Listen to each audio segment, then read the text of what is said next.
Hello student, मैं दुर्गेश वर्मा आपको मेरे YouTube channel biology classes bye Durgesh sir में आपका स्वागत करता हूं। मैं आज पुनः एक नया वीडियो अपलोड करने जा रहा हूं और ये वीडियो जो है ये है आपके क्लास 10th का। और क्लास 10th में जो हम लोग लेसन स्टडी कर रहे हैं वो लेसन नंबर 3 है, जिसका नेम है हेरिडिटी एंड इवोल्यूशन। तो इस लेसन का जो टॉपिक है शुरू का मैंने आपको बताया था अपने प्रीवियस वीडियो में, याद होगा आप लोग को। पहले मैंने आपको व्हाट इज हेरिडिटी बता दिया था, उसके बाद मैंने आपको हेरिडिटरी कैरेक्टरिस्टिक्स बताया था। आज हम लोग जानेंगे कि how the hereditary characters pass from their parents to child. तो अब हम लोग जानेंगे कि कैसे ये हेरिडिटरी जो कैरेक्टर होते हैं ये पेरेंट्स से पास होकर उसके ऑफ स्प्रिंग और चाइल्ड में जाते हैं। ये बातें हम लोग डिस्कस करेंगे। इसके बाद हम लोग डिस्कस करेंगे जीन के बारे में जानेंगे। तो चलिए टॉपिक स्टार्ट किया जाए। तो हमारा आज का टॉपिक है how the character transfer from parents two of spring.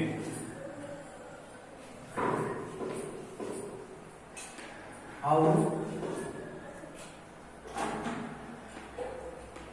characters transfer or passes from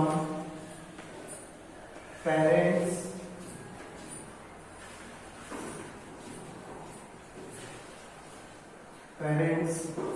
to offspring.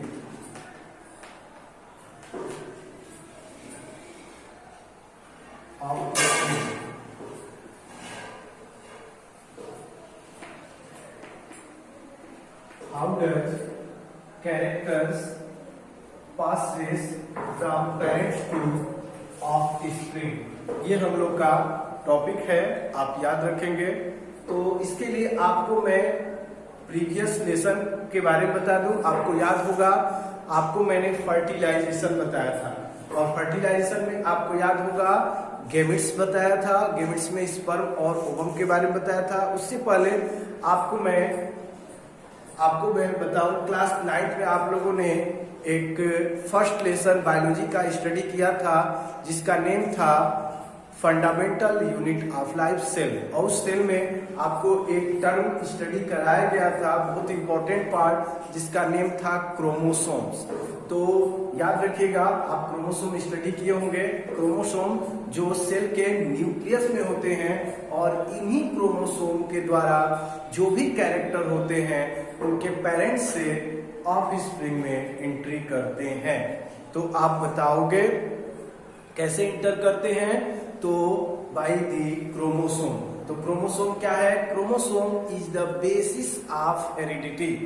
Firstly बताएंगे दीज कैरेक्टर्स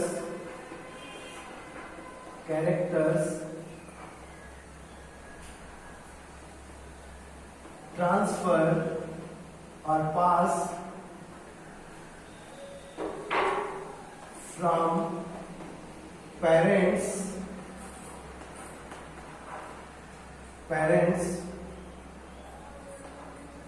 to offspring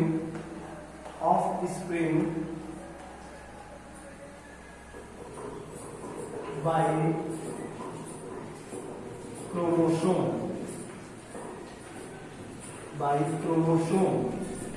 तो ये जो भी कैरेक्टर होते हैं जो पेरेंट्स से उसके ऑफ स्प्रिंग में जाते हैं, ट्रांसफर होते हैं, वो कैसे होते हैं?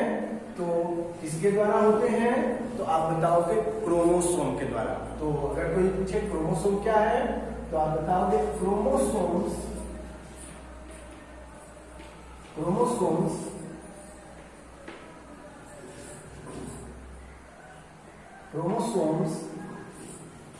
are the basis of heredity. Chromosome जो होते हैं ये बेसिस होते हैं किसके? हेरिडिटी के। और इन्हीं क्रोमोसोम के द्वारा आपके पेरेंट्स के कैरेक्टर उनके ऑफ स्प्रिंग में ट्रांसफर होते हैं। आगे बताओगे, chromosome found, chromosomes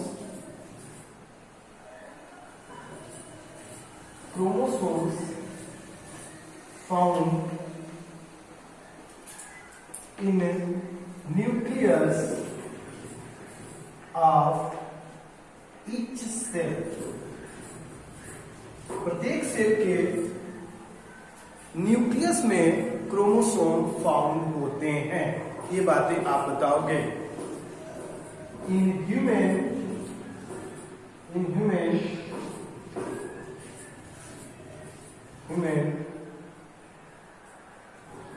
each cell nucleus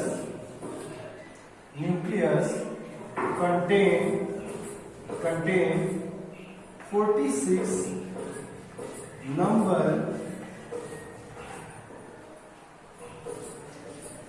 of chromosome,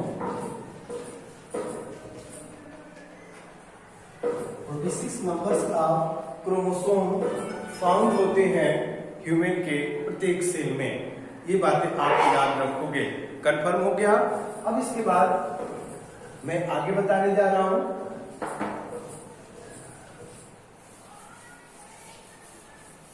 आगे मैं आपको बता दूं क्या होता है।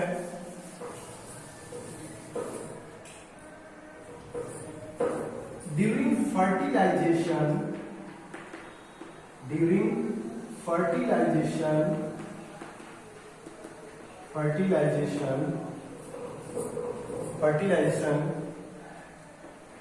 male gamete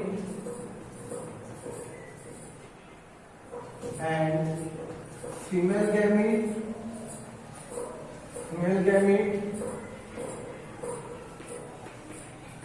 fuse to each other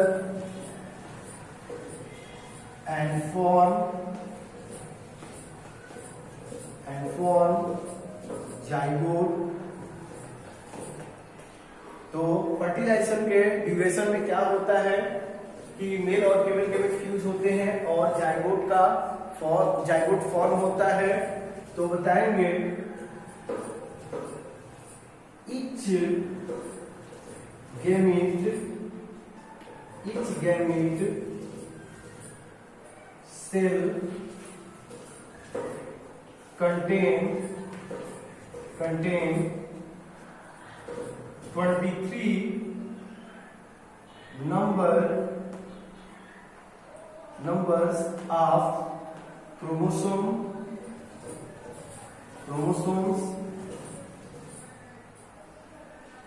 और प्रत्येक गेमेट्स में हमारे बॉडी के सेल के कंपैरिजन में जो नंबर ऑफ क्रोमोसोम होता है वो आपका 23 नंबर ऑफ क्रोमोसोम होता है in case of human. Confirm हो गया बेटा। अब क्या होता है तो क्लियर हो गया। मेल गेमीट इधर आप लिख दो फीमेल गेमीट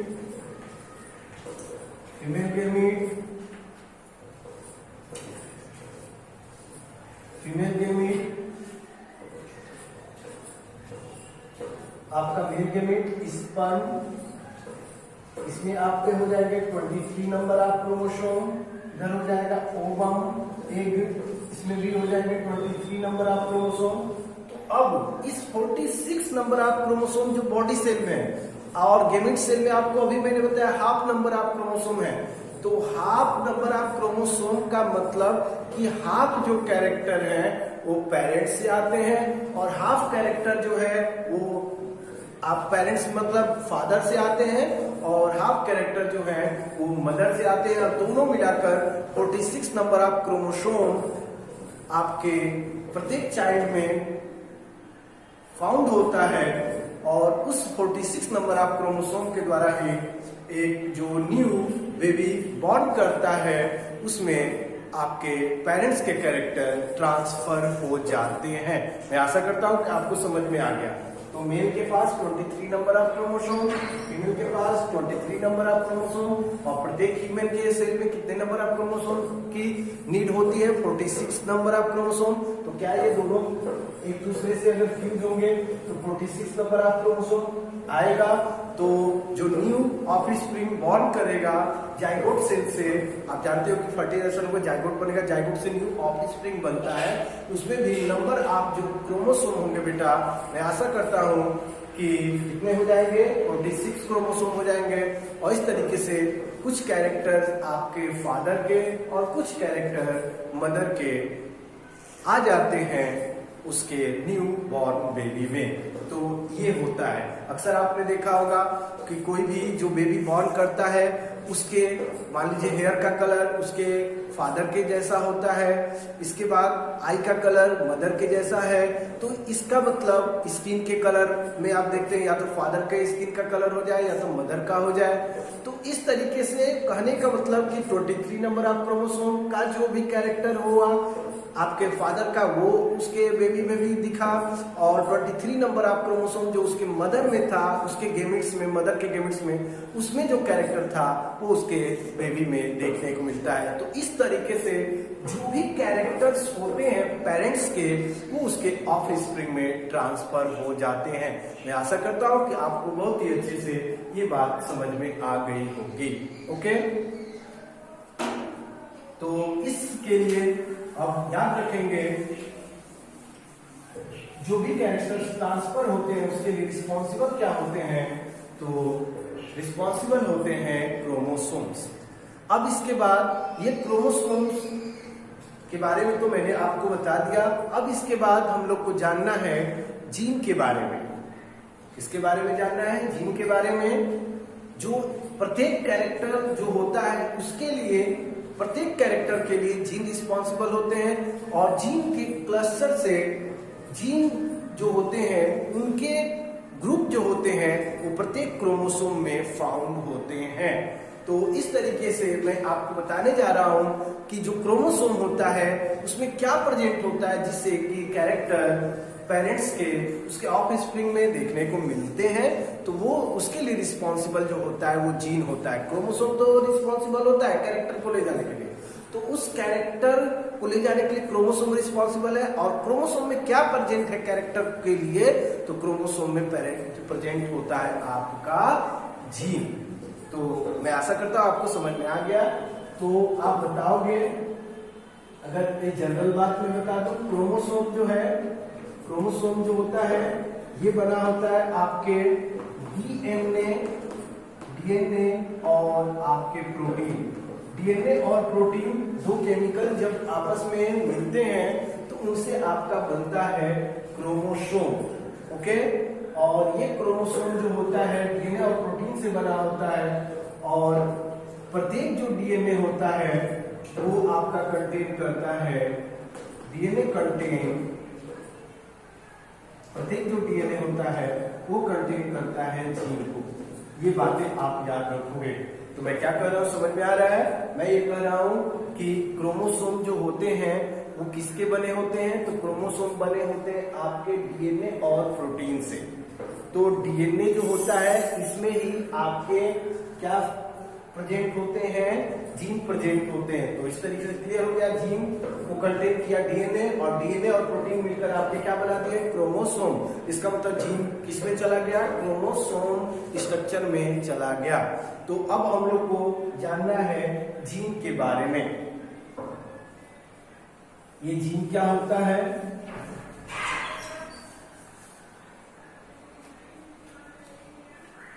जीन, तो आप बताओगे gene is the small segments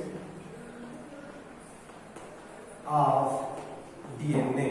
अगर कोई पूछता है जीन क्या होता है तो आप बताओगे जीन जो होता है हमारे डीएनए का छोटा छोटा सेगमेंट होता है। तो आप बता सकते हो gene is the small segments, छोटे छोटे खंड होते हैं, स्मॉल सेगमेंट्स होते हैं किसके? डीएनए के। ये बातें आप बताओगे। कंफर्म हो गया? अब इसके बाद बताओगे gene control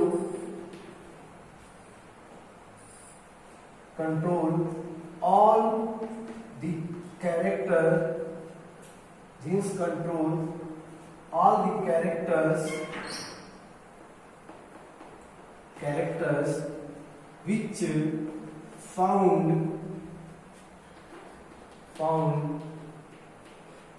in each chromosome. प्रत्येक क्रोमोसोम में जो कैरेक्टर फाउंड होता है, जो कैरेक्टर होता है उसका कंट्रोल करने वाला जो होता है वो आपका कौन होता है? जीन। मतलब कहने का जीन के बेसिस पर ही कैरेक्टर किसी भी ऑफस्प्रिंग में देखने को मिलेंगे। अगर जीन में डिस्टर्बेंस हुआ इसका मतलब कि वो कैरेक्टर पेरेंट्स से जो ऑफस्प्रिंग में जाएगा वो देखने को नहीं मिलेगा। इसी बेसिस पे मैंने लिखा कि jeans control all the characters which found in each chromosome. प्रत्येक जो क्रोमोसोम में फाउंड होते हैं। तो हमारे सेल में जो डिफरेंट एक्टिविटी होती है लाइक एज प्रोटीन फॉर्मेशन, वो किसके कंट्रोल में होती है, किसके मैसेज के थ्रू होती है? तो होती है आपके जीन के द्वारा। ओके, तो यहां तक आपको क्लियर हो गया होगा जीन के बारे में। अब इसके बाद मैं अपने नेक्स्ट वीडियो में आपको नेक्स्ट टॉपिक बताऊंगा और भी जीन के बारे में डिटेल हम लोग जानेंगे। ओके।